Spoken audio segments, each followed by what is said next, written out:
नमस्कार, मैं Kuldeep sir Ganga global academy में आप लोगों का तहे दिल से हार्दिक अभिनंदन करते हैं। और आज हम बिहार पुलिस की मॉडल सेट नंबर 5 को लेकर के उपस्थित हैं।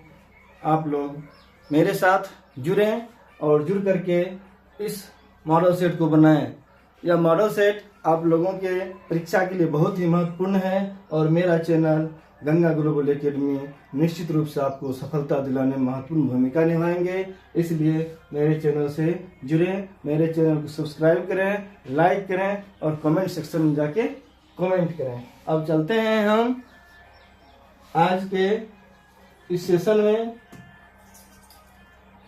बिहार पुलिस के मॉडल सेट नंबर 5 के साथ। देखें, आप लोग इस क्वेश्चन को देखेंगे और मेरे साथ क्वेश्चन लेकर के कॉपी कलम लेकर बैठ जाएं और मिलाएं कि आपका कितना सही होता है। फिर जा करके आकलन हो जाएगा कि आपकी तैयारी कितनी हुई। जब तक आकलन नहीं करेंगे तब तक आपकी तैयारी का पता नहीं चल पाएगा हम कितना पानी। तो चलते हैं, देख रहे हैं आप लोग, ये बिहार पुलिस के मॉडल सेट नंबर 5 जिसको प्रैक्टिस सेट कहते हैं। 1 नंबर से लेकर पूरे 100 नंबर तक के प्रश्नों को हल करेंगे।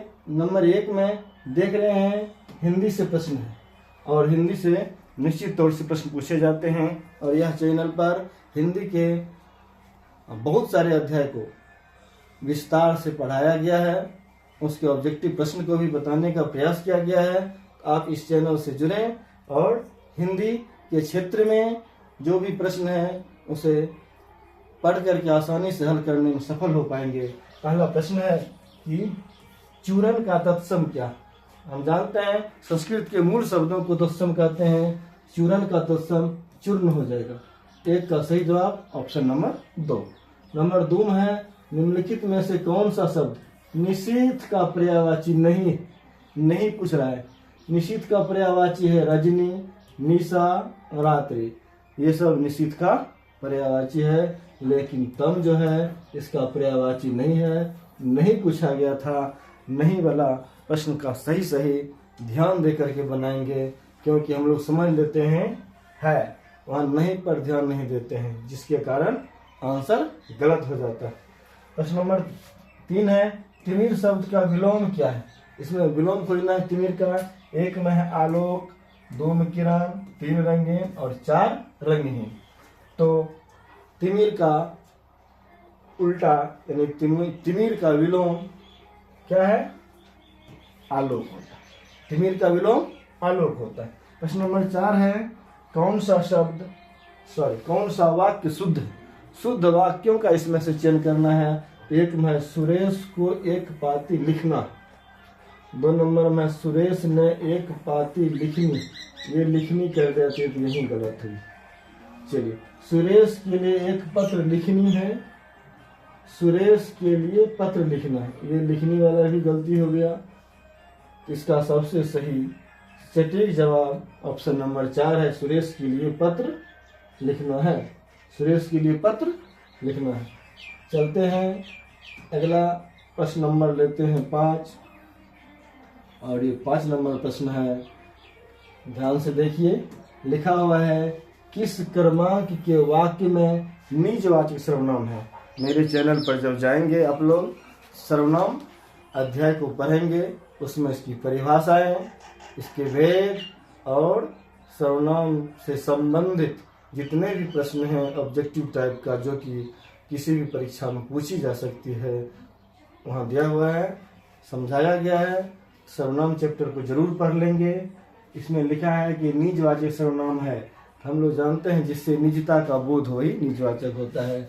1 में उसका पता लगाओ, 2 में जिसकी लाठी उसकी भैंस, सब काम में अपने आप मतलब स्वयं, यही हो जाएगा निजवाचक सर्वनाम। जिससे स्वयं का बोध हो, अपने आप का बोध हो, वही निजवाचक सर्वनाम है। तो इसका सही जवाब ऑप्शन नंबर 3 हो जाएगा। अब देखिए अंग्रेजी से भी 5 प्रश्न पूछे जाते हैं बिहार पुलिस में। तो जानेंगे ऑर्डर में आदेश होता है। इसका एंटोनिम्स पूछ रहा है। इसका एंटोनिम्स क्या होगा? एनार्की हो जाएगा। क्या हो जाएगा? एनार्की हो जाएगा। चलते हैं अगला प्रश्न लेते हैं। प्रश्न नंबर 7 देखिए। एक्यूज है, एक्यूज का क्या कहता है? सिनोनिम्स पूछ रहा है। Find the synonyms of accuse. Accuse का सिनोनिम्स क्या हो जाएगी?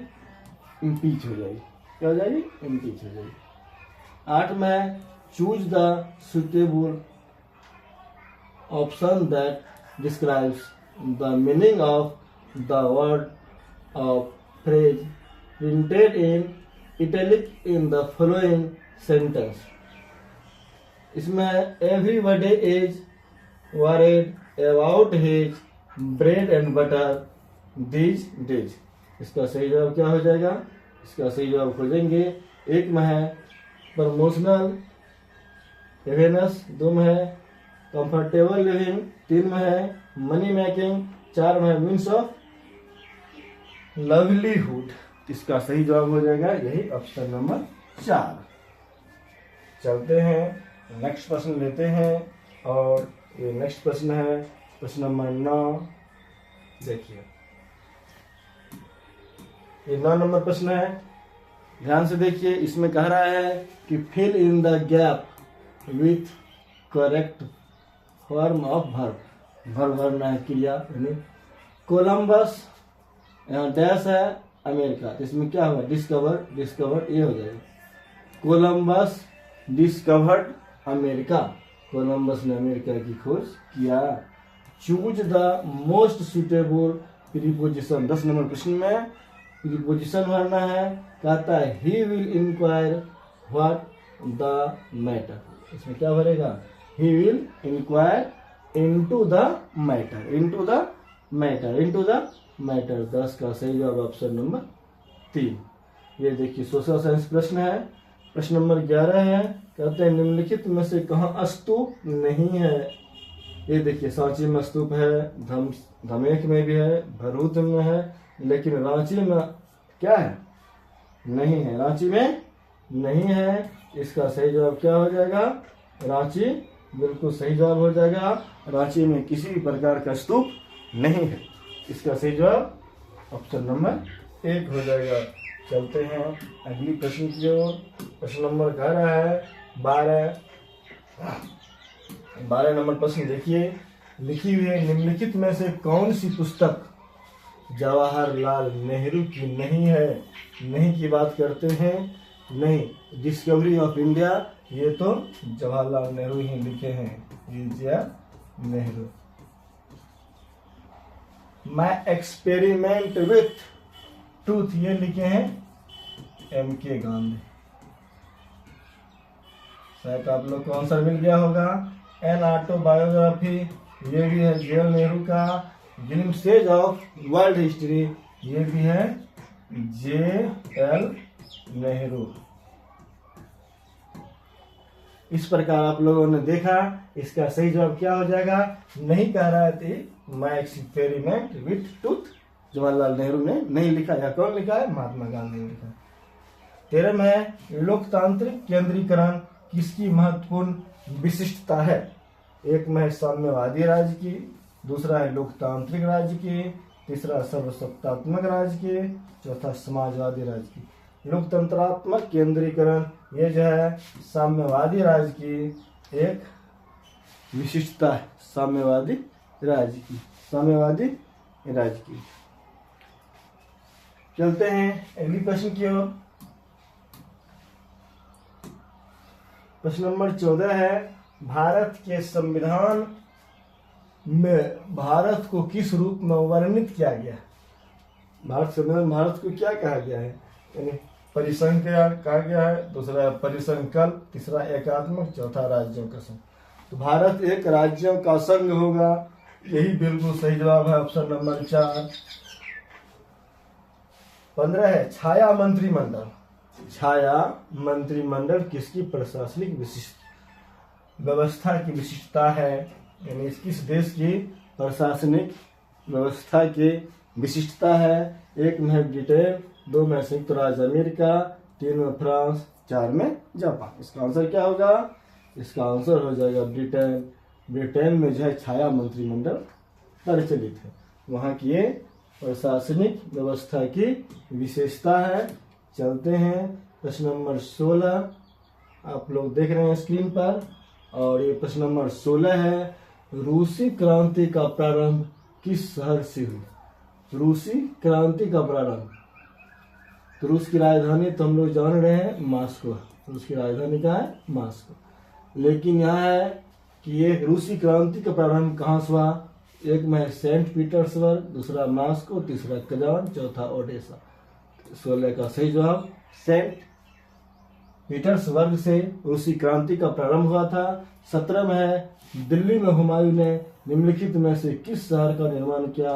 तो दिल्ली में हुमायूं ने किस शहर का निर्माण करवाया? 1 में अकबराबाद, 2 में दिनपना, 3 मोहम्मदाबाद, 4 सीरी। तो इसका सही जवाब क्या होगा? इसका सही जवाब हो जाएगा दिनपना शहर की स्थापना किया था दिल्ली में हुमायूं ने। 18 नंबर प्रश्न है, निम्न में से कौन सा शिलालेख चालुक्य सम्राट पुलकेशिन द्वितीय से संबंधित है? तो चालुक्य वंश के सबसे महान सम्राट थे पुलकेशिन द्वितीय, और इन्होंने कौन सा शिलालेख में इसका वर्णन है? 1 में मास्की, 2 में हाथी गुफा, 3 एहोल, 4 नासिक। तो चालुक्य सम्राट पुलकेशिन द्वितीय से संबंधित है एहोल अभिलेख। एहोल अभिलेख। 19 नंबर प्रश्न को देखेंगे, लिखी हुई है कि ब्राह्मणों पर भी जजिया कर। देखिए ये क्या है? जजिया कर। ब्राह्मणों पर भी जजिया कर लगाने वाला दिल्ली का सुल्तान कौन था? 1 में अलाउद्दीन खिलजी, दूसरा है फिरोज शाह तुगलक, तीसरा मोहम्मद तुगलक, और चौथा बलबन। इसका सही जवाब हो जाएगा फिरोज तुगलक। वह एक ऐसा शासक था जो कि ब्राह्मणों पर भी जजिया कर लगाया था। 20 नंबर प्रश्न है, निम्नलिखित में से कौन सा यह राज्य जगह का नाम है पर्ल सिटी के नाम से जाना जाता है? पर्ल सिटी के नाम से कौन जाना जाता है? ये देखिए, बेंगलुरु को क्या कहा जाता है?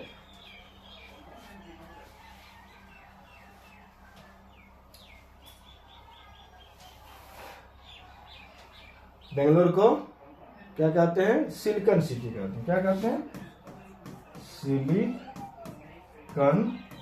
सिटी। ये बेंगलुरु को सिलिकन सिटी कहते हैं, लेकिन वहां पर्ल सिटी की बात है तो इसका आंसर हो जाएगा हैदराबाद। 11 में केंद्र और राज्य के बीच केंद्रीय संसाधनों के निर्णय पर परामर्श करने के लिए राष्ट्रपति द्वारा किस निकाय का गठन किया जाता है?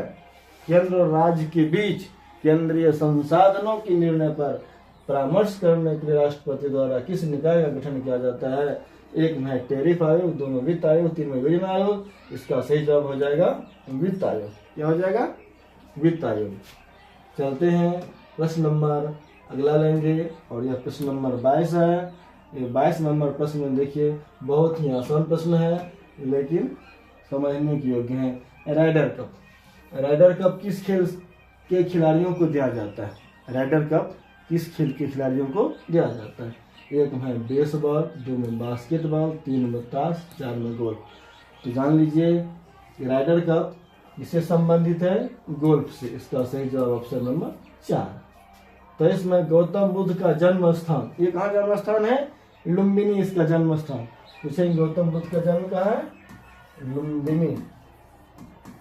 इसकी जन्म लुम्बिनी में हुआ था, और इसके जन्म स्थान किसके द्वारा अंकित किया गया?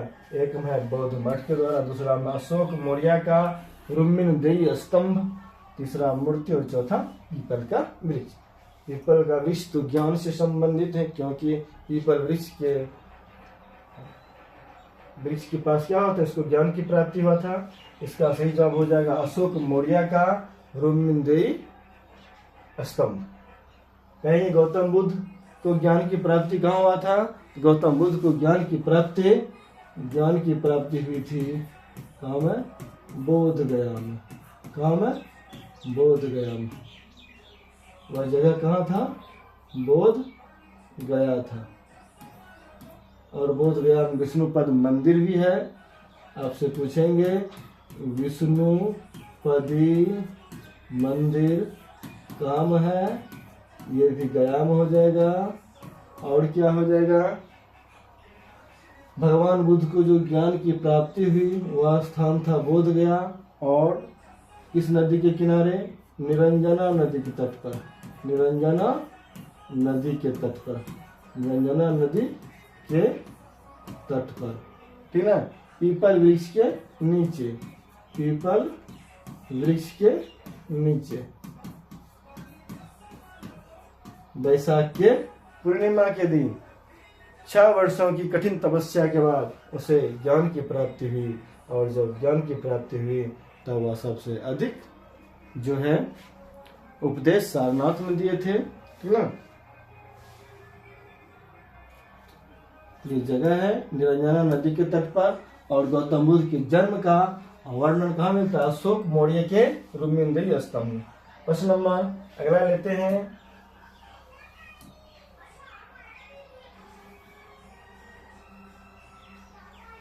चौबीस नंबर प्रश्न है, निम्न में से किसने मनसबदारी व्यवस्था का सूत्रपात किया। मनसबदारी व्यवस्था किसने लाया था, एक में शाहजहां, दो शेरशाह, तीसरा अकबर, चौथा जहांगीर। तो मनसबदारी व्यवस्था को लाने वाले थे अकबर में। कौन लाए थे, अकबर। 25 में यूरोप में आलू की पैदावार किसने शुरू की थी। यूरोप महादेश में आलू की पैदावार किसने शुरू की थी। एक में ऑप्शन पुर्तगीज, 2 में जर्मन, 3 स्पेनिश, 4 3 में क्या है स्पेनिश, और 4 में क्या है डच। इसका सही जवाब क्या हो जाएगा, इसका सही जवाब ऑप्शन नंबर 3 स्पेनिश हो जाएगा। चलते हैं 26 नंबर प्रश्न, ध्यान से देखिए। लिखी हुई है, भारतीय संविधान का राजनीतिक भाग मुख्यतः किस संविधान से लिया गया है। भारतीय संविधान का राजनीतिक भाग कहाँ से लिया गया है। एक में ब्रिटिश संविधान, 2 में आयरलैंड के संविधान, 3 में ऑस्ट्रेलिया के संविधान, 4 अमेरिका के संविधान। इसका सही जवाब खोजना है, आप लोग इसका सही जवाब दीजिए।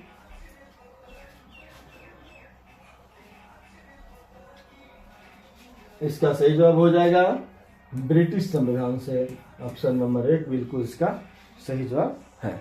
चलते हैं आगे। ये है उपभोक्ता संरक्षण अधिनियम 1986 में किस वर्ष संशोधन किया गया। उपभोक्ता संरक्षण अधिनियम उपभोक्ता को वस्तुओं के संरक्षण के बारे में अधिकार देता है। तो यह इसका संशोधन जो है 1991 ईस्वी में किया गया था, ठीक है। उपभोक्ता संरक्षण अधिनियम 1986 का संशोधन कब हुआ था, 1991 में हुआ था। प्रश्न नंबर 28 है, ध्यान से देखिए। लिखा है कि निम्नलिखित में से कौन आजाद हिंद फौज का संस्थापक, आजाद हिंद फौज के संस्थापक कौन थे। एक में है लाला हरदयाल, 2 सुभाष चंद्र बोस, 3 वीर सावरकर, 4 चंद्रशेखर आजाद। चंद्रशेखर आजाद तो आजाद दस्ता के थे। आजाद हिंद फौज की स्थापना कौन किए थे, सुभाष चंद्र बोस ने किया था। कौन किया था, सुभाष चंद्र बोस ने किया था। 29 है, भारतीय अशांति का जनक किसे कहा जाता है। भारतीय अशांति का जनक किसे कहा जाता है। एक में ऑप्शन है बाल गंगाधर तिलक, 2 में लाला लाजपत राय, 3 अरविंदो घोष, 4 विपिन चंद्र पाल। इसका सही जवाब हो जाएगा, आप लोग दीजिए आंसर। इसका सही जवाब बाल गंगाधर तिलक हो जाएगा, ऑप्शन नंबर 1। 30 में है ऑब्सिडियन, एंडेसाइट, ग्रेबो और पेरोडाइट क्या, ये सब क्या है। एक में कायांतरित चट्टान, 2 में ऑप्शन आग्नेय चट्टान या अवसादी चट्टान या बहिर्वेदी चट्टान। इसका सही जवाब हो जाएगा आग्नेय चट्टान। क्या हो जाएगा, आग्नेय चट्टान। इसका बिल्कुल सही जवाब हो जाएगा। चलते हैं अगला प्रश्न लेते हैं। प्रश्न नंबर 31 देखिए, बहुत अच्छा क्वेश्चन है। लिखा है कि जहां कानून नहीं वहां स्वतंत्रता नहीं, यानी जहां कानून नहीं है वहां स्वतंत्रता नहीं। यह किसने कहा था। एक में कार्ल मार्क्स, दूसरा प्लेटो, तीसरा मैकियावेली, चौथा जॉन लॉक। किसका ये कथन है, यह कथन है जॉन लॉक का। किसका कथन है, जॉन लॉक। 32 है, वह ब्राह्मण पुजारी कौन है जिन्हें बाद में रामकृष्ण परमहंस के नाम से जाना जाने लगा? वह ब्राह्मण पुजारी कौन है, या जिन्हें बाद में क्या कहा गया? रामकृष्ण परमहंस कहा गया। एक में गदाधर चट्टोपाध्याय, 2 में दयानंद सरस्वती, 3 सर नारायण गुरु और 4 नैननाथ दत्ता। इसका सही जवाब ऑप्शन नंबर 1 हो जाएगा, गदाधर चट्टोपाध्याय। वही व्यक्ति या ब्राह्मण गरीब पुजारी थे जिन्हें की बाद में क्या कहा गया? रामकृष्ण परमहंस कहा गया। ये ब्राह्मण पुजारी थे। चलते हैं, अगला प्रश्न लेते हैं। प्रश्न नंबर 33 देखिए, लिखी हुई है, निम्नलिखित में से क्या हम भारत के लोग, इस वाक्य से शुरू होता है। इस वाक्य से क्या शुरू होता है? इसमें भारतीय स्वतंत्रता की घोषणा, दूसरा ऑप्शन है नेहरू द्वारा फ्रीडम एट मिडनाइट भाषण, तीसरा भारत के संविधान, चौथा प्रथम पंचवर्षीय योजना का दस्तावेज। हम भारत के लोग भारत को एक संपूर्ण प्रभुत्व संपन्न समाजवादी धर्मनिरपेक्ष, यह जो है भारतीय संविधान की प्रस्तावना में है। इसका सही जवाब हो जाएगा भारत का संविधान। 34 है, सरकारी आयोग किससे संबंध है? सरकारी आयोग किससे संबंधित है? 1 में है केंद्र राज्य संबंध से, 2 आपातकाल से संबंधित प्रावधानों से, 3 कावेरी जल विवाद से, 4 प्रशासनिक सुधारों से। इसका सही जवाब हो जाएगा केंद्र राज्य संबंध से। 35 है, चिटगांव षड्यंत्र का नेतृत्व किसने किया था? इसमें से देखेंगे। 1 नंबर है सुभाष चंद्र बोस, 2 में भगत सिंह, 3 है खुदीराम बोस और 4 में सूर्य सेन। तो चिटगांव संयंत्र का नेतृत्व कौन किया था? सूर्य सेन ने किया था। कौन किया था? सूर्य सेन ने किया था। और हम बात करें चिटगांव की, तो जान लें ये 22 मई 1930 ईस्वी को संघर्ष हुआ था जिसमें 80 लोग मारे गए थे और उसका नेतृत्व किया था सूर्य सेन। चलते हैं, अगला प्रश्न लेते हैं 36 में। ये बहुत ही आसान और वीवीआई प्रश्न है कि कह रहे हैं भारतीय रिजर्व बैंक का मुख्यालय कहाँ है? आरबीआई का मुख्यालय, बात कर रहे हैं RBI, reserve bank of India की। इसका मुख्यालय कहाँ है? सब लोग जानते हैं कि मुंबई में इसका मुख्यालय है। 37 है, भारतीय सांख्यिकी संस्थान की स्थापना किसने की थी? भारतीय सांख्यिकी संस्थान की स्थापना किसने की थी? इसका सही जवाब खोजना है आप लोगों को। इसका सही जवाब क्या हो जाएगा? देखिए इसका सही जवाब क्या हो जाएगा। 1 नंबर में है पीसी महालनोबिस, 2 में होमी जहांगीर भाभा, 3 अमर्त्य सेन, 4 सी रामानुजम। तो 37 का सही जवाब सांख्यिकी का जब बात होगी पीसी महालनोबिस का नाम आएगा। 37 का ऑप्शन नंबर 1 पीसी महालनोबिस इसका सही जवाब है। 38 राष्ट्रपति द्वारा संसद के दोनों सदनों के लिए कुल कितने सदस्यों को नामित किया जा सकता है? राष्ट्रपति द्वारा कुल 12 सदस्य को मनोनीत करते हैं। ऑप्शन नंबर 3 में इसका बिल्कुल सही जवाब है। चलते हैं, अगला प्रश्न ले लेते हैं। देखिए प्रश्न नंबर 39 है और 39 नंबर प्रश्न क्या कह रहे हैं? देखिए कहते हैं निम्नलिखित में से कौन सी स्थिति में भारत में आपातकाल नहीं लगाया जा सकता है? कब आपातकाल नहीं लगता है?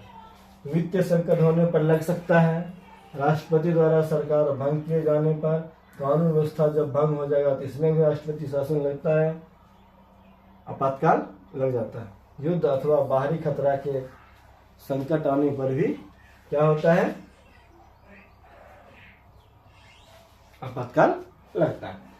इसमें लगता है, इसमें लगता है, ये भी लगता है, लेकिन नहीं कह रहा है ये राष्ट्रपति द्वारा जब सरकार भंग किया जाएगा तो वित्तीय संकट नहीं लगेगा। 40 में संविधान का आधारभूत ढांचा परिभाषित है किसके द्वारा? 1 नंबर है उच्चतम न्यायालय द्वारा। संविधान का आधारभूत ढांचा इसके द्वारा परिभाषित है। 2 में संसद, 3 में स्वयं संविधान द्वारा, 4 भारत की जनता द्वारा। इसका सही जवाब ऑप्शन नंबर 2 होगा। इसके द्वारा संसद के द्वारा ही क्या है? आधारभूत ढांचा संविधान का परिभाषित है। चलेंगे प्रश्न लेते हैं। प्रश्न नंबर 41 और 41 नंबर प्रश्न है कि मौलिक अधिकारों के उल्लंघन के किसी मामले की सुनवाई की जा सकती है। अगर आपके मौलिक अधिकार का उल्लंघन हो रहा है तो आप किस न्यायालय में जाएंगे? एक में जिला न्यायालय द्वारा सीधे, नहीं उच्चतम न्यायालय द्वारा, उच्चतम न्यायालय द्वारा, मात्र मानवाधिकार आयोग द्वारा। इसका सही जवाब क्या हो जाएगा? उच्चतम न्यायालय द्वारा। हम लोग सीधे सुप्रीम कोर्ट जाएंगे। अगर किसी भी प्रकार का क्या हो रहा है, मौलिक अधिकार का उल्लंघन हो रहा है, कहाँ जाया जा सकता है? उच्चतम न्यायालय द्वारा सीधे ही सुनवाई की जा सकती है। या तो किसी आम जनता की मौलिक अधिकारों की हनन की बातें निकलती है, उस पर सीधे स्टे कौन लगाते हैं? उच्चतम न्यायालय लगाते हैं। 42 से भारत के संविधान में संशोधन किए जा सकते हैं। किसके द्वारा किया जा सकता है? एक में उच्चतम न्यायालय द्वारा, दूसरा राष्ट्रपति द्वारा, तीसरा संसद द्वारा, चौथा सरकार द्वारा। भारत के संविधान में संशोधन कौन कर सकते हैं? संसद द्वारा ही किया जा सकता है। 43 है विश्व का सबसे ऊंचा जलप्रपात कौन? इस ऑप्शन में देखना है। एक में नायग्रा जलप्रपात, 2 बोयोमार जलप्रपात, 3 साल्टो एंजल जलप्रपात, चौथा है कौन जलप्रपात। ऑप्शन के आधार पर ये हो जाएगा साल्टो एंजल जलप्रपात विश्व का सबसे ऊंचा जलप्रपात है। 43 का सही जवाब ऑप्शन नंबर 3 हो जाएगा। चलते हैं हम पहला प्रश्न लेते हैं। 44 नंबर प्रश्न देखिए, राजनीति के निर्देशात्मक सिद्धांत है। इसमें से कौन सा राजनीति के निर्देशात्मक सिद्धांत है? एक में कानून द्वारा लागू किए जाने योग्य, 2 में कानून द्वारा लागू किए जाने योग्य नहीं, 3 में कुछ लागू किए जाने योग्य और कुछ लागू किए जाने योग्य नहीं, 4 में उच्चतम न्यायालय के निर्णय पर लागू किए जाने योग्य। 44 का खोजना है आपको सही जवाब। इसका सही जवाब क्या होगा? इसका सही जवाब हो जाएगा कानून द्वारा लागू किए जाने योग्य, इसकी निर्देशात्मक सिद्धांत। 45 उच्चतम घनत्व वाला राष्ट्र कौन है? इस ऑप्शन के आधार पर बताना है कि सबसे अधिक घनत्व किस राष्ट्र में है। एक में चीन है, 2 बांग्लादेश, 3 भारत, 4 सिंगापुर।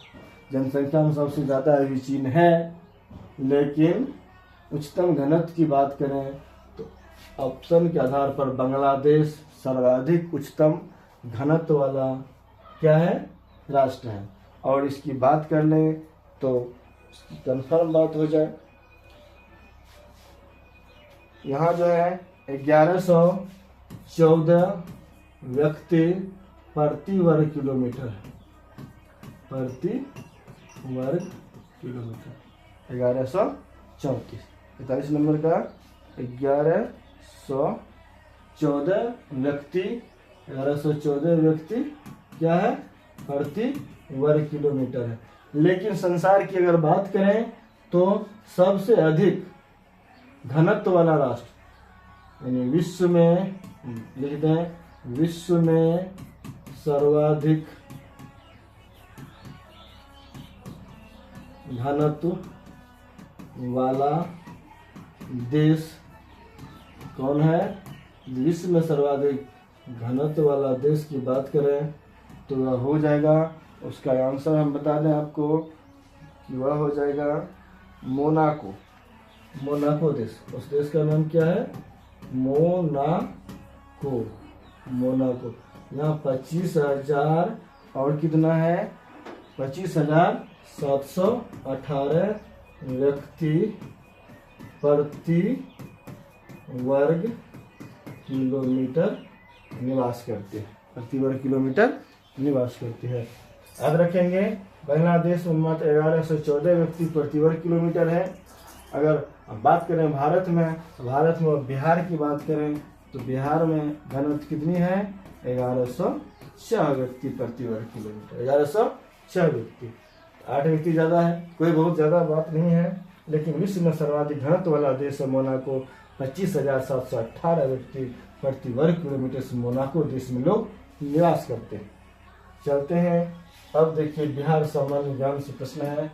किसी भी परीक्षा में यानी अगर वह बिहार का कोई परीक्षा है, चाहे बीपीएससी हो, बिहार पुलिस हो, मद्य निषेध हो, उसमें बिहार से प्रश्न जरूर की जरूर पूछे जाते हैं और अधिक मात्रा में प्रश्न पूछे जाते हैं।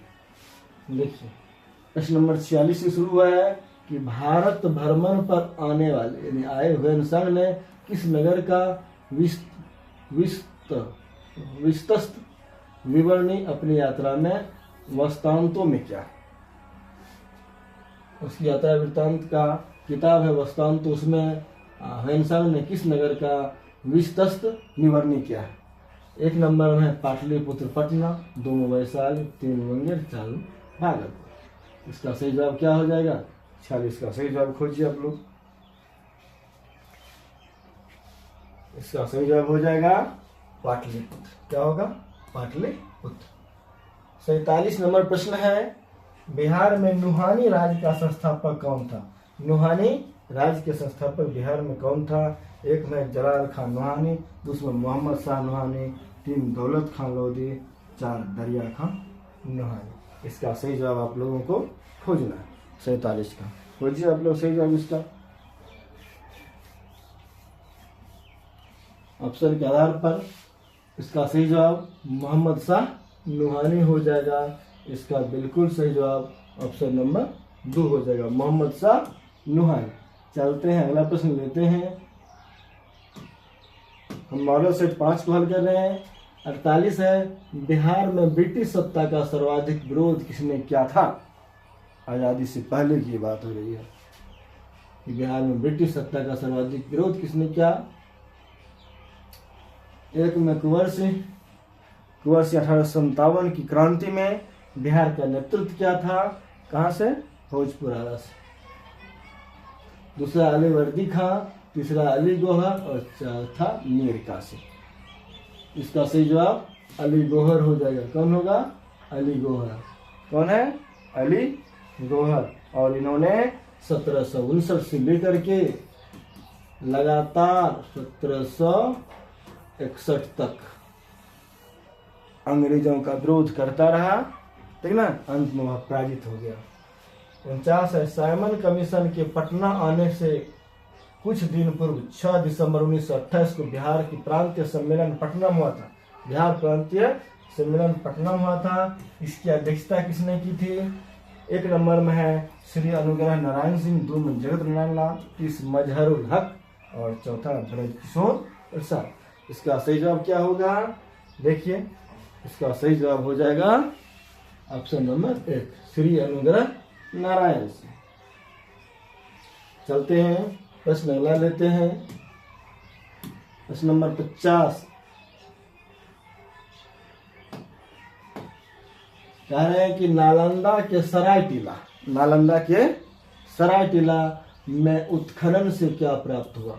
1 में मौर्य युग का बौद्ध विहार, 2 में गुप्त काल का मंदिर, 3 पाल काल का बौद्ध विहार, 4 शुंग वंश का बौद्ध विहार। शुंग नहीं होगा, गुप्त नहीं होगा। ये जो है नालंदा के सराय टीला में उत्खनन जब हुआ था उसमें पाल काल का बौद्ध विहार प्राप्त हुए हैं। पाल काल के बौद्ध विहार ऑप्शन नंबर 3। चलिए 51 है, बिहार राज्य की सर्वाधिक महत्व की नदी कौन सी? बिहार राज्य में सबसे अधिक किस नदी की महत्व है? 1 में कोसी है, 2 गंडक, 3 गंगा, 4 दामोदर। ये तो बिहार में है। इसका सही जवाब हो गया गंगा। गंगा भारत की पवित्र नदी और बिहार का भी पवित्र नदी है, और गंगा को भारत का पवित्र नदी कहा जाता है और बिहार का सर्वाधिक महत्व इसी नदी का। 52 में है, बिहार प्रदेश के किस भाग में सबसे पहले और सबसे अधिक वर्षा होती है? जब मानसून आती है जून महीने में तो सबसे अधिक और सबसे पहले और सबसे अधिक कहाँ होती है? सबसे अधिक तो होती है किशनगंज में। बिहार के किशनगंज डिस्ट्रिक्ट में सबसे अधिक वर्षा होती है और यह कहाँ है? यह जो है उत्तर पूर्वी भागों में स्थित है। इसका सही जवाब ऑप्शन नंबर 3 हो जाएगा। हम बात किए इसमें बिहार का। चलिए प्रश्न नंबर 53 है, ध्यान से देखिए। और ये कह रहा है कि बिहार में किस प्रकार के वन पाए जाते हैं। बिहार में किस प्रकार के वन पाए जाते हैं। एक में सदा हरित, सदा सब दिन हरा रहने वाला नहीं, पर्वतीय, यहाँ अधिक पर्वत नहीं है, 3 पर्णपाती, चारों प्रयुक्त सभी। तो यहाँ जो है कौन सा वन पाया जाता है, तो बिहार में सबसे अधिक पर्णपाती वन पाए जाते हैं, ठीक है। 54 है, बिहार में national institute of pharmaceutical education and research centre की स्थापना कहाँ की गई। इसकी स्थापना कहाँ की गई, एक में है पटना में, 2 हाजीपुर, 3 बेगूसराय और 4 नालंदा। इसका सही जवाब हो जाएगा हाजीपुर। हाजीपुर में क्या है, national institute of pharmaceutical education and research centre. 55 में बिहार का प्रथम गैर कांग्रेसी मुख्यमंत्री कौन था, यानी कांग्रेस पार्टी का ये नहीं थे, गैर कांग्रेसी प्रधान मुख्यमंत्री। बिहार का प्रथम गैर कांग्रेसी मुख्यमंत्री कौन थे, कर्पूरी ठाकुर जी कांग्रेसी थे, श्याम सुंदर भी कांग्रेसी थे। तो सबसे पहले महामाया प्रसाद पहले गैर कांग्रेसी मुख्यमंत्री थे। लालू यादव की कौन सी पार्टी है, आरजेडी, राष्ट्रीय जनता दल। ठीक है, चलते हैं। ये जीके की प्रश्न है, सामान्य ज्ञान। और ये प्रश्न पहला है, देखिए, कहता है कि निम्नलिखित में से कौन अलाउद्दीन खिलजी के दरबारी कवि थे जिन्होंने प्रसिद्ध कविता हस्त बहिष्त लिखी थी। हस्त बहिष्त किसकी है, ये 1 नंबर में आगा हसन खां अमानत ऑप्शन है, दूसरा अमीर खुसरो, 3 हरिसेन, 4 चंद्रवरदाई। चंद्रवरदाई के बारे में बात करें, ये क्या लिखे थे, पृथ्वीराज रासो लिखे थे। पृथ्वीराज रासो नामक ग्रंथ लिखे थे, जो कि हिंदी साहित्य के पहला ग्रंथ था। इन्होंने चंद्रवरदाई लिखे थे। ये पृथ्वीराज चौहान के दरबार में रहते थे चंद्रवरदाई। इसकी बात किया जाए तो इसका आंसर हो जाएगा अमीर खुसरो। अमीर खुसरो अलाउद्दीन खिलजी के दरबार में रहने वाले दरबारी कवि थे जिन्होंने प्रसिद्ध कविता हस्त बहिष्त लिखी। वह कौन थे, अमीर खुसरो। कौन थे, अमीर खुसरो। और इतना ही नहीं,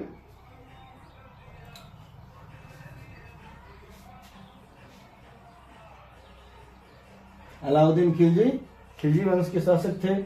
57 में महासागर का उथला हिस्सा जो 1 डिग्री या उससे भी कम की औसत ढाल दर्शाता है, वह क्या कहा जाता है, महासागरीय गर्त, दूसरा गहरा समुद्र मैदान, तीसरा महाद्वीपीय ढाल, तीसरा महाद्वीपीय ताक।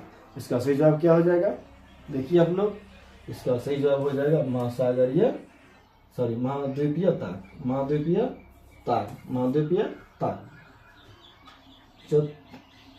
58 नंबर प्रश्न है, लेते हैं 58 नंबर प्रश्न को। और ये देख रहे हैं 58 नंबर प्रश्न क्या कह रहे हैं, कहते हैं किसी देश के भीतर उत्पादित सभी अंतिम वस्तुओं और सेवाओं के मूल्य को क्या कहा जाता है। अंतिम वस्तुओं और सेवाओं के मूल्य को क्या कहा जाता है। जीएसटी किसको कहते हैं, ये जीएसटी नहीं होगा। दूसरा वेट, तीसरा जीडीपी, चौथा IMR। इसका सही जवाब हो जाएगा जीडीपी। क्या हो जाएगा, जीडीपी।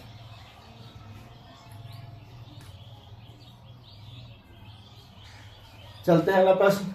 59 नंबर में है, भारत के संविधान का अनुच्छेद डैश क्या कहता है, यह बताता है कि राज्य भारत के पूरे क्षेत्र में नागरिकों के लिए समान नागरिक समानता सुनिश्चित करने का प्रयास करेगा। इसमें कौन अनुच्छेद करेगा, ऑप्शन नंबर ए में 44, 2 49, 3 40, 4 42।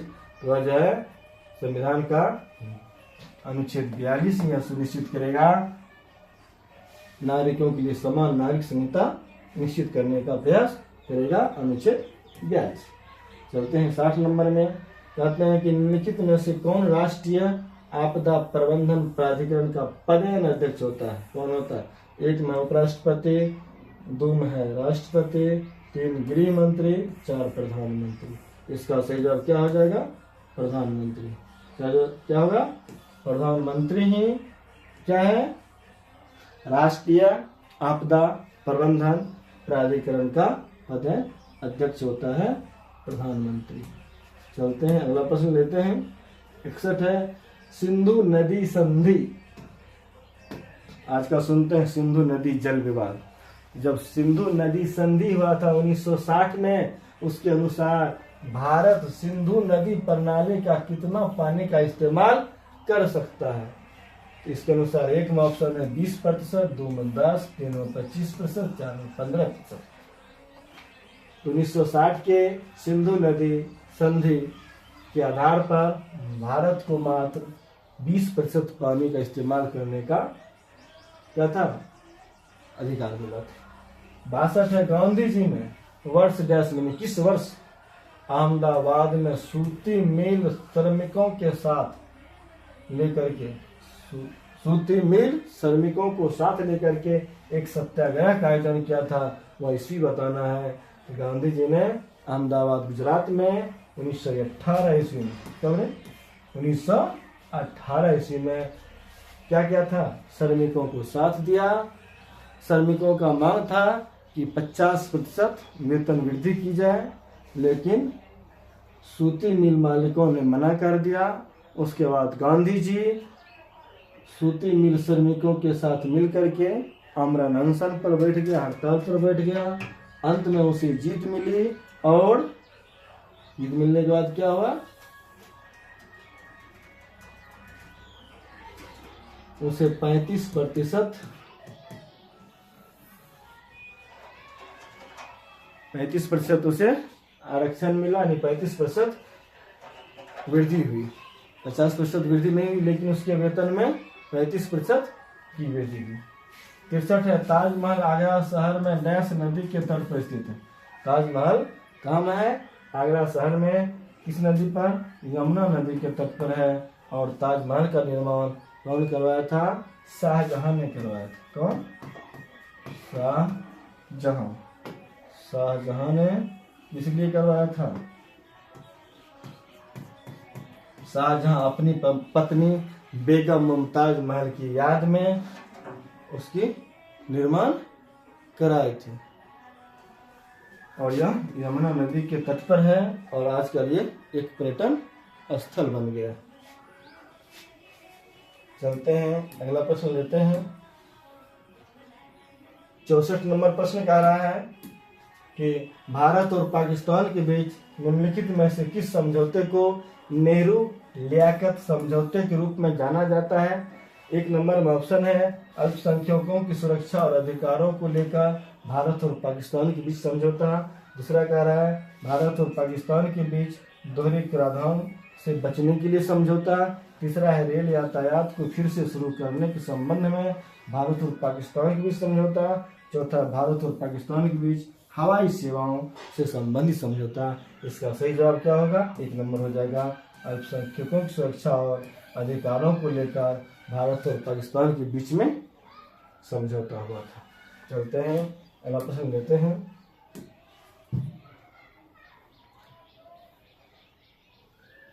प्रश्न नंबर 65 है और इसे देखें। प्रश्न नंबर 65 क्या होता है, निम्नलिखित में से किस महासागर में टोरेंस जल डमरू मध्य स्थित है। किस महासागर में टोरेंस जल डमरू मध्य स्थित है। एक में अटलांटिक महासागर, 2 हिंद महासागर, 3 आर्कटिक महासागर, 4 प्रशांत महासागर। ऑप्शन के आधार पर जाने टोरेंस जल डमरू मध्य प्रशांत महासागर में है, और प्रशांत महासागर संसार का सबसे बड़ा महासागर। चलते हैं, ये सबसे बड़ा महासागर है, ठीक ना। 66 में भारत की जनगणना 2011 के अनुसार भारत के किस राज्य की महिला साक्षरता दर सबसे अधिक है। 2011 के बाद अभी तक जनगणना नहीं हो पाई है। 2021 में जनगणना होनी थी, लेकिन कोरोना वायरस के प्रभाव के कारण यहाँ जनगणना संभव नहीं हो पाई।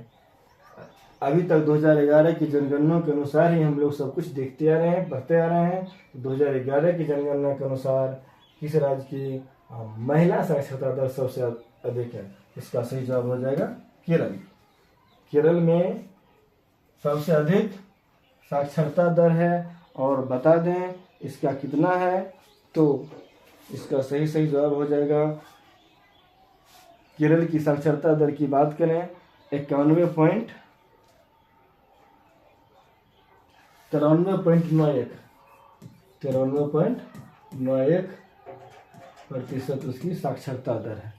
और कुल भारत की साक्षरता की बात करते हैं तो भारत की साक्षरता कितनी है, 74.04%।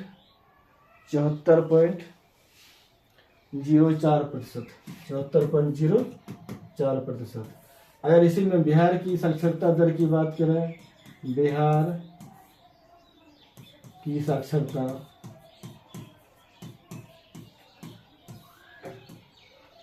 साक्षरता की बात करें तो बिहार की साक्षरता कितनी है, 63.82%।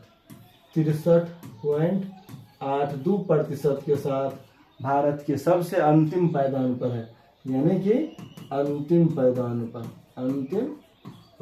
यानी कि सबसे कम पढ़ा लिखा लोग कहाँ है, बिहार में है। सबसे कम पढ़ा लिखा लोग बिहार में, मात्र 63.82। पूरे भारत की साक्षरता कितनी है, 74.04%। और केरल का 93.91%। 93.91%। चलते हैं अगले प्रश्न की ओर। प्रश्न है 67 में। 67 का प्रश्न ध्यान से देखेंगे और ये 67 नंबर का प्रश्न कहता है कि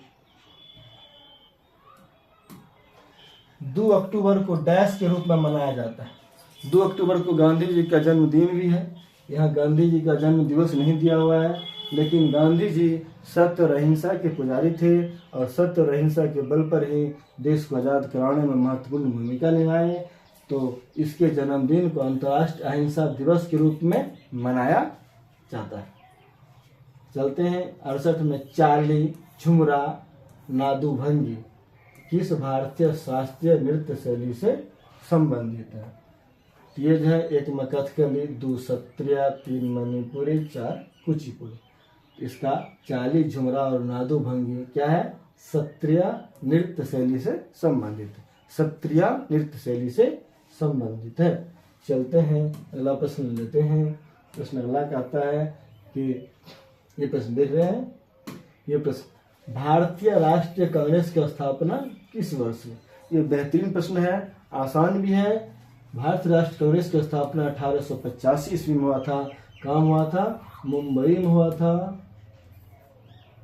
मुंबई, ये मुंबई में हुआ था। और जिस जगह हुआ था उसका क्या नाम था, स्थान था? संस्कृत तेजपाल महाविद्यालय, यही हुआ था। कांग्रेस की स्थापना कब हुआ था? 28 दिसंबर 1885 को। प्रथम अध्यक्ष कौन था? प्रथम अध्यक्ष की बात करें तो प्रथम अध्यक्ष थे इसके WC बनर्जी। इसको पूरा कहते हैं व्योमेश चंद्र बनर्जी। और संस्थापक कौन थे? कांग्रेस के संस्थापक थे, एक अंग्रेज थे। संस्थापक अंग्रेज थे, उसका नाम था A.O. ऑक्टेवियन। A.O. ह्यूम कह सकते हैं, A.O. Hume, Octavian Hume. इतना जाने हम कांग्रेस की स्थापना के बारे में। और बिहार में 3 बार कांग्रेस की क्या हो चुकी है? अधिवेशन हो चुकी है। 1922 ईस्वी में कांग्रेस का अधिवेशन कहाँ हुआ था? गया में हुआ था। आगे बढ़ते हैं। कहता है निम्नलिखित में से कौन सा उद्योग भारत में अपने आप में एक बड़ा उपभोक्ता भी है? उपभोक्ता की बात कर रहे हैं तो रसायन उद्योग हो जाएगा। सबसे अधिक उपभोक्ता रसायन उद्योग का है। प्रत्येक लोगों के खेतों में रसायन जाता है, चाहे वह कीटनाशी हो, चाहे वह DAP, यूरिया, पोटाश, कैल्शियम हो। तो सबसे अधिक उपभोक्ता रसायन का। चलते हैं अगला प्रश्न लेते हैं। अब देखिए करंट अफेयर से प्रश्न है। ये ज़्यादा महत्वपूर्ण नहीं है अभी के लिए, लेकिन अगर 25-26 की बात करें तो ये आ सकता है, लेकिन इसमें दिया हुआ है तो पढ़ना भी जरूरी है। लेकिन नया करंट अफेयर्स आप लोग पढ़ें। अगला, वैश्विक एआई शिखर सम्मेलन किस देश में आयोजित किया जाएगा? एआई का मतलब क्या होता है? Artificial intelligence.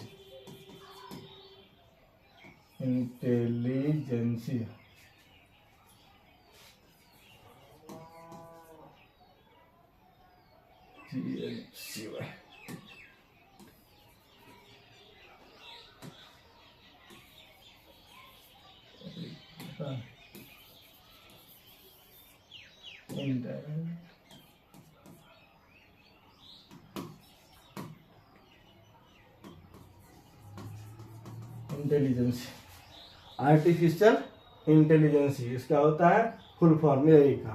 और एआई शिखर सम्मेलन अगला कहाँ होगा, यानी किस देश में आयोजित होगा? एक में है चीन, दूसरा है भारत, तीसरा फ्रांस और चौथा जापान। इसका सही जवाब क्या होगा? इसका सही जवाब होगा भारत।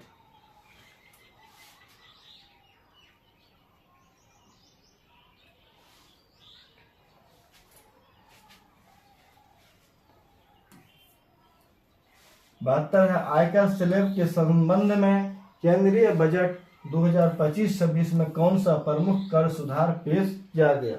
2025-26 में ये भी आई है, ये आ सकता है। आयकर स्लैब के संबंध में केंद्रीय बजट 2025-26 में कौन सा प्रमुख कर सुधार पेश किया गया है? एक में है उच्च आय वर्ग के लिए कर की दरों में वृद्धि। दूसरा है नई कर व्यवस्था के तहत 12 लाख रुपए तक की वार्षिक आय पर कोई कर नहीं। 3 में संपत्ति कर की शुरुआत। 4 है वरिष्ठ नागरिकों के लिए अधिक छूट। इसका सही जवाब हो जाएगा नई कर व्यवस्था के तहत 12 लाख रुपया तक की वार्षिक आय पर कोई कर नहीं। अभी किसी के पास अगर 12 लाख रुपया साल में आय है तो उस पर किसी प्रकार की टैक्स नहीं लगेगा। No tax slab.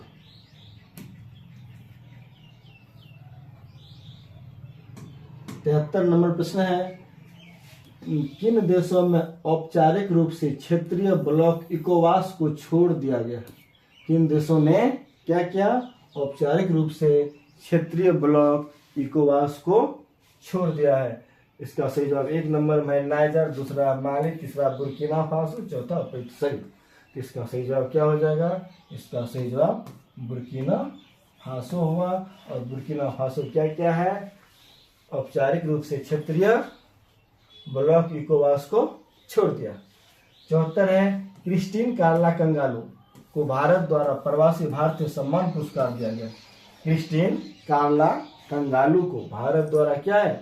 प्रवासी भारतीय सम्मान पुरस्कार दिया गया है। वह किस देश की राष्ट्रपति है?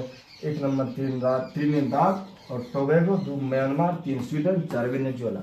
इसका सही जवाब हो जाएगा त्रिनिदाद और टोबैगो। त्रिनिदाद और टोबैगो के वे राष्ट्रपति। त्रिनिदाद और टोबैगो के वे राष्ट्रपति। चलते हैं 75 नंबर प्रश्न। और ये 75 नंबर प्रश्न देखते हैं कि आर्थिक सर्वेक्षण 2024-25 के अनुसार भारत की कुल स्थापित क्षमता में नवीकरणीय ऊर्जा का योगदान कितना प्रतिशत है?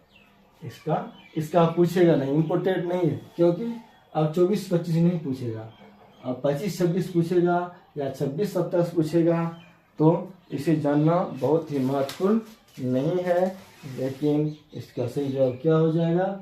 47%। इसे अभी पढ़ना नहीं है। अब चलेंगे विज्ञान का प्रश्न है। देखिए 46 से लेकर 75 तक ये प्रश्न पूछा था, जिसमें विज्ञान और ये क्या था? बिहार सामान्य ज्ञान और परंपरागत सामान्य ज्ञान दोनों मिलाकर। अब है विज्ञान से 76 से भी लगभग 25 या 20 क्वेश्चन पूछे जाते हैं। 1 नंबर है, निम्नलिखित में से कौन उभय विस्थापन प्रतिक्रिया है? इसमें उभय विस्थापन प्रतिक्रिया कोई ना है। उभय विस्थापन प्रतिक्रिया कौन है? इसका सही जवाब होगा Na2SO4 प्लस BaCl2 और BaSO4 +2 NaCl। इसका सही जवाब ऑप्शन नंबर 2 हो जाएगा। चलते हैं अगला प्रश्न लेते हैं। 77 में देखिए कह रहा है कि रदरफोर्ड का अल्फा कण प्रकीर्णन प्रयोग किसकी खोज से संबंधित है? रदरफोर्ड का अल्फा कण प्रकीर्णन प्रयोग किसकी खोज से संबंधित है? एम है इलेक्ट्रॉन, 2 है प्रोटॉन, 3 परमाणु में नाभिक और 4 में परमाणु पिंड। 77 का सही जवाब खोजना है आप लोग। 77 का सही जवाब देखा जाए क्या हो जाएगा। अल्फा कण प्रकीर्णन प्रयोग किस खोज से संबंधित है? न्यूक्लियस से संबंधित यानी परमाणु के नाभिक से। 78 नंबर देखते हैं। गंधक यानी S8 के 16 ग्राम में अणुओं की संख्या की गणना करेंगे। इसका सीधा सीधा जवाब होता है 4.76 गुना 10⁻22। चलिए इसमें 500 मीटर ग्राम का एक हथौड़ा 50 मीटर सेकेंड की गति से एक कील पर वार करता है। कील हथौड़ा को 0.1 से 1 सेकेंड में रोकता है। कील द्वारा हथौड़ा पर लगाया गया बल, इसका लगाया गया बल का मान खोजना है। इसका सही जवाब होगा 2500 न्यूटन। 2500 न्यूटन। चलते हैं अगला प्रश्न लेते हैं। प्रश्न नंबर 80 कह रहा है 40 ग्राम का एक लड़का 50 पायदान के सोपान पर दौड़ता है और प्रत्येक पायदान 10 सेंटीमीटर ऊंचा है एवं सभी पायदान चढ़ने में कुल समय 5 सेकेंड लगता है। लड़के द्वारा उत्पन्न शक्ति W का मान निकालने में शक्ति कितना लगेगा? इसका सही जवाब क्या हो जाएगा? 400 वाट।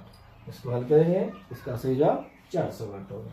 81 में समान रूप से सीधी सड़क पर स्थिर गति से दौड़ने वाली कार के संदर्भ में निम्नलिखित में कौन सा कथन सत्य है? अगर समान रूप से सीधी सड़क पर अस्थिर गति से दौड़ने वाली कार के संदर्भ में कौन सा कथन सत्य होगा? एक में कार का त्वरण 0 है, कार का वेग 0 है, कार के त्वरण में लगातार परिवर्तन हो रही है, लगातार परिवर्तन होता रहेगा।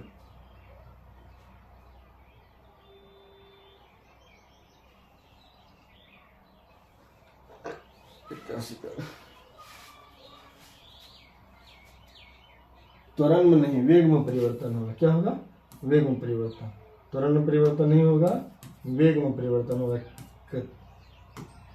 कार का वेग निरंतर परिवर्तित हो रहा है, यही सत्य है।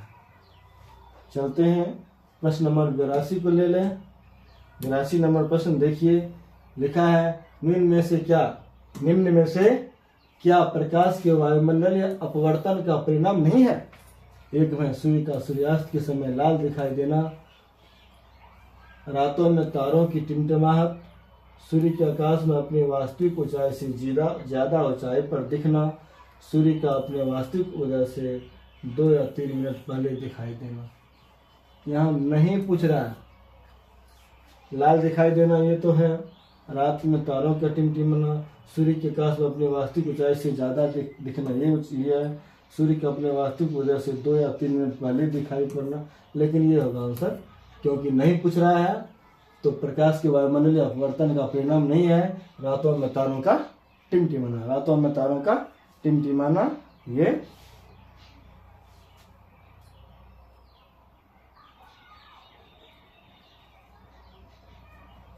अपवर्तन। 82 नंबर।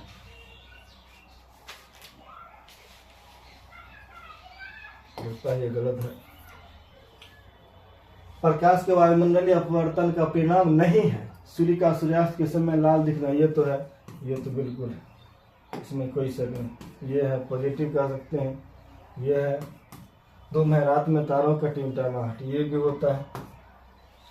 सूर्य का अपने वास्तविक ऊर्जा से 2-3 मिनट पहले दिखाई पड़ता है, ये भी होता है। लेकिन ये जो सूर्य के आकाश में अपनी वास्तविक ऊंचाई से ज्यादा ऊंचाई पर, ये नहीं होता। ये नहीं, ये वास्तविक ऊंचाई से ज्यादा ऊंचाई। 3 नंबर। इसका सही जवाब ऑप्शन नंबर 3 हो जाएगा। क्या हो जाएगा? Option number 3। सूर्य के आकाश में अपने वास्तविक ऊंचाई से ज्यादा ऊंचाई पर दिखाई देना, ये क्या है? वायुमंडलीय अपवर्तन का परिणाम नहीं है। चलेंगे आगे, लेंगे प्रश्न लेते हैं 83 नंबर। एसिटिलीन या उसको क्या कह सकते हैं, इथाइन, C2H2 गैस ऑक्सीजन की उपस्थिति में जलकर कार्बन डाइऑक्साइड का निर्माण करती। इस प्रतिक्रिया को दर्शाने के लिए निम्नलिखित में से संतुलित रासायनिक समीकरण है, इसमें से कौन सा है देख लेंगे। इसका सही जवाब हो जाएगा ये 2C2H2 प्लस 50 यानी 5O2, 4CO2 प्लस 2H2 ये होगा। ये हाइड्रोलिक प्रेस में किसका उपयोग होता है, ये बहुत आसान क्वेश्चन है। देखिए हाइड्रोलिक प्रेस में किसका उपयोग होता है, 1 में पास्कल नियम, 2 बर्नौली का सिद्धांत, 3 आर्किमिडीज सिद्धांत, 4 बायर का सिद्धांत। इसका सही जवाब खोजना है। 84 नंबर का सही जवाब क्या हो जाएगा, देखिए हाइड्रोलिक प्रेस में किसका उपयोग होता है, हाइड्रोलिक प्रेस में किसका उपयोग होता है। इसका सही जवाब होगा पास्कल के नियम का, पास्कल के नियम का हाइड्रोलिक प्रेस में उपयोग होता है किसका, पास्कल के नियम का। चलते हैं 85 नंबर प्रश्न है, ये देख रहे हैं आप लोग। कहते हैं बीमा MLT-2 किसके अनुरूप है, 1 में बल के अनुरूप, 2 में किए गए कार्य, 3 में त्वरण, 4 में वेग। 85 का आंसर खोजिए। 85 का आंसर क्या होगा, आप लोग ध्यान दीजिए।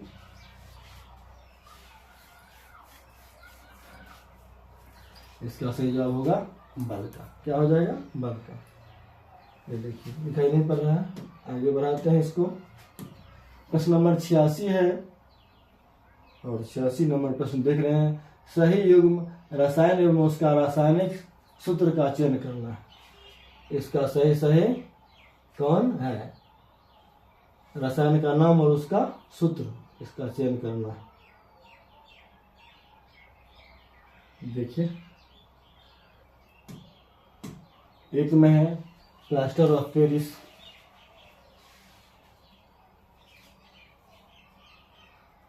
प्लास्टर ऑफ पेरिस का सूत्र क्या होता है, CaSO4 × 12 H2O, ये हो जाएगा A नंबर में। चलिए जिप्सम है CaSO4 × 2 H2O, ये है 3 नंबर में B। जिप्सम का ही फॉर्मूला होता है। विरंजक चूर्ण क्या है, विरंजक चूर्ण कहते हैं किसको,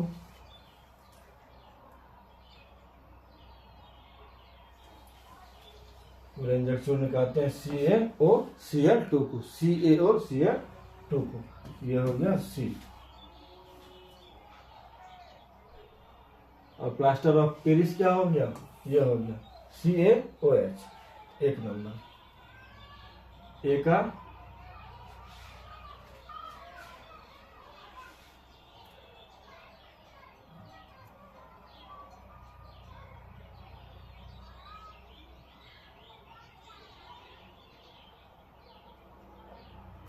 एक 4 plaster of Paris, plaster of Paris क्या हो जाएगा, प्लास्टर ऑफ पेरिस का 2 ऐसे ही है। 1 का 2 किसमें है, 1 का 2 1 का 2 B का 3, ये गलत हुआ,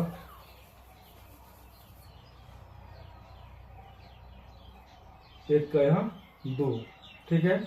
1 का 2, B का 3, B का 3 और C का 4, C का 4 और D का क्या हो जाएगा, D का 1, यानी D का 1 भुजा चूर्ण CaOH का होल। इस प्रकार इसका सही जवाब 1 नंबर हो जाएगा। थोड़ा कठिन था लेकिन आसान भी था, हम सिर्फ इसका फॉर्मूला याद रखेंगे, आसानी से बन जाएगा। 1 या 2 फॉर्मूला याद रहेगा तो आसानी से इसको हल कर सकते हैं। चलते हैं अगला प्रश्न की ओर। मॉडल सेट 5 का प्रश्न नंबर 87 है। ये क्वेश्चन है कि जब कोई दौड़ती हुई कार अचानक रुक जाती है तो क्या होता है, लोग आगे की ओर झुक जाता है। यह किस कारण से होते हैं, अब केंद्रीय शक्ति नहीं, आराम का जरूरत, सी गति का जरूरत, डी गुरुत्व। आराम से लोग बैठे रहते हैं और एकाएक जब गाड़ी रुकती है तो आगे की ओर झुकता है तो आराम का जरूरत हो जाएगा इसका आंसर। 88 रेडियो धर्मी तत्व किसका उत्सर्जन करते हैं? एक में है रेडियो तरंग के, 2 अवरक्त तरंग के, 3 परावैंगनी तरंगे के। रेडियो धर्मी तत्व किसका उत्सर्जन करते हैं? अल्फा बीटा और गामा विकिरण की। इसका सही जवाब देखिए आप लोग क्या हो जाएगा। इसका सही जवाब होगा अल्फा बीटा और गामा विकिरण की। कोई दिक्कत नहीं। चलिए 89 में पोलियो का नैमित्तिक जीव क्या है? पोलियो किसके कारण होता है? वायरस के कारण, विषाणु के कारण होता है, यही नैमित्तिक जीव हो गया। अब चलते हैं अगला प्रश्न लेते हैं। प्रश्न नंबर 91 कहते हैं। देखिए 91 नंबर प्रश्न है। सूची 1 में कीट का नाम है और कीट रोग वाहकों का सूची 2 में दिए गए संचित रोगों से सही जुड़ा लगाना। ये जो है मक्खी का या मच्छर का नाम है, कीट का नाम है और उससे होने वाला ये बीमारी है सूची 2 में। तो किससे कौन बीमारी होता है इसको देखना है। 1-2 याद रहेगा तो आसानी से बन जाएगा। हम लोग जानते हैं सीसी मक्खी काटने से नींद की बीमारी होती है, सोने की बीमारी होती है। डी का 2 कहीं है। या एनाफ्रीज मच्छर, मादा एनोफ्रीज मच्छर से क्या होता है? मलेरिया होता है। ए का 4, ए का 4, ए का 4 कहाँ है? यहाँ है, ए का 4, ये सही है। और डी का क्या होगा? 2। हम लोग जानते हैं सीसी मक्खी से क्या होता है? सोने की बीमारी। सीसी मक्खी से क्या होती है? सोने की बीमारी होती है। तो डी की 2, ये दोनों मिल रहा है, ये दोनों मिल रहा है, बिल्कुल सही जवाब होगा। तो डी का 3 भी हो जाएगा। यानी क्यूलेक्स से फाइलेरिया होता है और क्या है? सी का 1। सी में क्या है? रेत मक्खी से क्या हो जाएगा? कालाजार होगा। रेत मक्खी से कालाजार, उसको बालू मक्खी भी कहते हैं। इसका सही जवाब ऑप्शन नंबर 4 हो जाएगा। इस प्रकार आप लोग हल कर सकते हैं। चलते हैं अगला प्रश्न 91 नंबर। देखिए ये 91 नंबर प्रश्न है कि सनलेब जावा कार में आपकी कार का नेटवर्क बाहरी दुनिया से जोड़े रखने के लिए किस प्रौद्योगिकी का प्रयोग किया जाता है? ये अंतःस्थापित किया जाता है। क्या किया जाता है? अंतःस्थापित। 92 में कार्बन डाइऑक्साइड की इलेक्ट्रॉन टॉड क्या है? हम लोग जानते हैं इसका CO2 होता है। यानी C दोनों पट्टी और लगा देना है डबल बॉन्ड में। ऑप्शन नंबर 4 इसका सही जवाब हो जाएगा। 93 के लिए ये विद्युत परिपथ से प्रश्न है और इसमें लिखा हुआ है कि निम्न परिपथ A एवं B में अमीटर का पाठ्यांक कितना होगा। ध्यान से देखेंगे चित्र को। दोनों चित्र को हम ऊपर कर देते हैं पहले। ये देखिए आंसर मिल जाएगा। इसमें देख रहे हैं तार कहीं छूटा हुआ नहीं है। यहाँ देखते हैं ये तार जुटा हुआ नहीं है, इसका पाठ्यांक 0 होगा। दूसरा हम देखिए तार जुटा हुआ है, स्विच लगी हुई है। स्विच जब देंगे तो ये क्या हो जाएगा? पाठ्यांक चलेगा। और जब पाठ्यांक चलेगा तो देखिए इसमें क्या होगा? 0 परिपथ होगा। इसमें 3 ओम का रेजिस्टेंस और 3 वोल्ट देते हैं। 3 ओम बटे 3 वोल्ट, 3 कट जाएगा 0 एम्पियर हो जाएगा। क्या हो जाएगा? 0 एम्पियर। इस प्रकार दोनों परिपथ में 1 एम्पियर नहीं, 0 एम्पियर परिपथ ए और एवं 1 एम्पियर परिपथ बी। यही बिल्कुल सही जवाब होगा। पहला में 0 एम्पियर परिपथ होगा और इसमें 1 एम्पियर परिपथ बीम होगा। इसका सही जवाब ऑप्शन नंबर 2 हो जाएगा। ऑप्शन नंबर 2 हो जाएगा। चलते हैं अगला प्रश्न लेते हैं। प्रश्न नंबर 94 है। 94 नंबर में है ये 2 पिंड है। 2 पिंड जिनका द्रव्यमान m1 एवं m2 है एवं जिनके केंद्रों के मध्य की दूरी d इकाई है। उसके बीच में गुरुत्वाकर्षण बल F है। यदि m1 बराबर 3m1, m2 बराबर 3m2 एवं d1 बराबर 2d हो तो इनके बीच का नया गुरुत्वाकर्षण बल क्या हो जाएगा? इसका हल जब करेंगे तो क्या होगा? 9/4F। क्या होगा? 9/4F। 9/4F। इसका सही जवाब 9/4F हो जाएगा।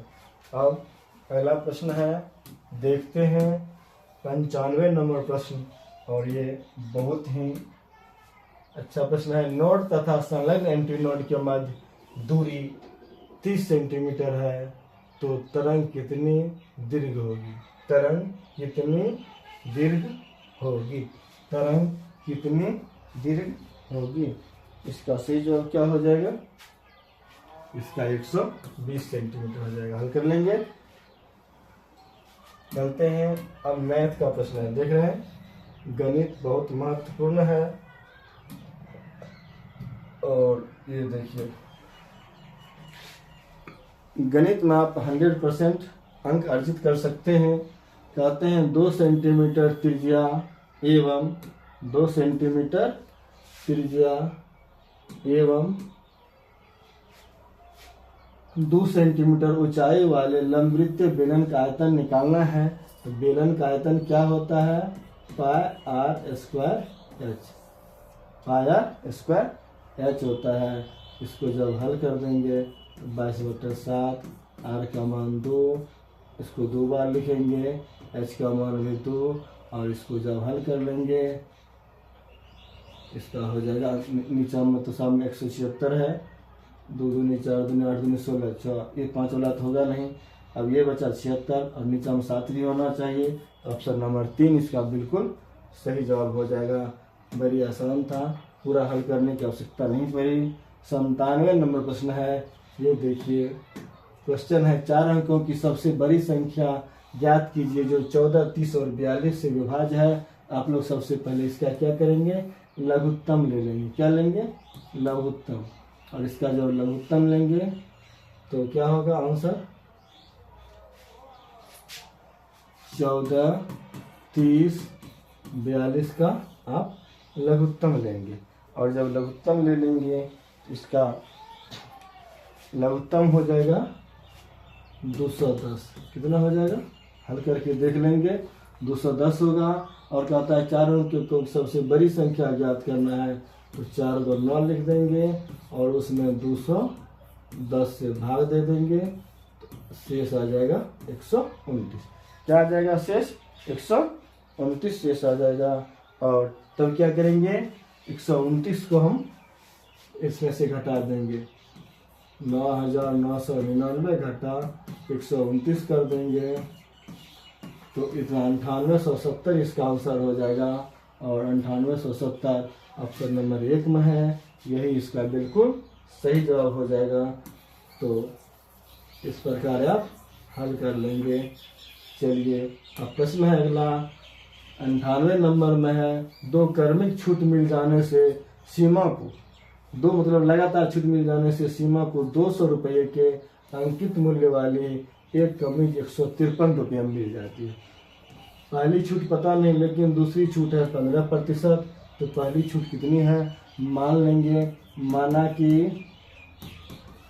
पहली छूट क्या मान लेंगे? x। तो हम जानते हैं कोई भी संख्या क्या है? 100 में से कुल है 200 रुपये। कितना है? 200। चलते हैं थोड़ा आगे लेते हैं। 200 का 100 माइनस x, फिर का कितना? फिर 100 में से घटा देंगे कितना? 15%। और फिर ये कितना हो जाएगा? 153। इसको जब हल करेंगे इसका मान आएगा 10%। कितना आएगा? 10% आ जाएगा। कितना आ जाएगा? 10% आ जाएगा। ये बहुत ही आसान था। यहाँ क्या कहते हैं, ये तो आप आसानी से हल कर सकते हैं। ये बच्चा वाला सवाल था। चलिए अब 99 नंबर प्रश्न है और 100 नंबर प्रश्न है। 99 में कहते हैं 18 व्यक्तियों ने 7 दिन में जहाज का एक मॉडल बनाया। कितना? 18 व्यक्ति, 7 दिन। 15 व्यक्ति को उस जहाज को बनाने में कितना दिन लगेंगे? इसका फॉर्मूला होता है M1 B1 बटे, या बराबर कह सकते हैं M2 B2। M1 मतलब 18 व्यक्ति, B1 मतलब 7 दिन, M2 मतलब 15 व्यक्ति, B2 मतलब X। और इसको जब हल कर देंगे कितना हो जाएगा? 8 पॉइंट करके देख लेते हैं। 18/7, 18 × 7/15 बराबर x। काटिए। 3 पचे 15, 3 छः 18, 6 सत्ते 42 बटे 5, 5 अठे 40, 2 5 20। यही सही जवाब है 8.4। और 100 में यदि sine a plus cos a equal to 2/√3 tan a plus cot a का मान आप लोग निकाल लेंगे, इसका मान हो जाएगा 6। इस प्रकार आप लोगों ने 1 से लेकर 100 नंबर तक के प्रश्नों का एनालिसिस किए। और इस प्रकार आप लोग अगर लगातार मेरे सभी मॉडल का प्रैक्टिस कर लेंगे तो निश्चित तौर से आपको परीक्षा में सफलता से कोई नहीं रोक पाएगा। इसलिए मेरे चैनल से जुड़ें और जुड़ करके लाभ उठावें। यह चैनल फ्री है, किसी भी प्रकार की इसमें कोई रुपया नहीं लगता है, लेकिन लगातार जुड़ करके मेरे साथ तैयारी करें। धन्यवाद। आज के लिए इतना ही। Thank you.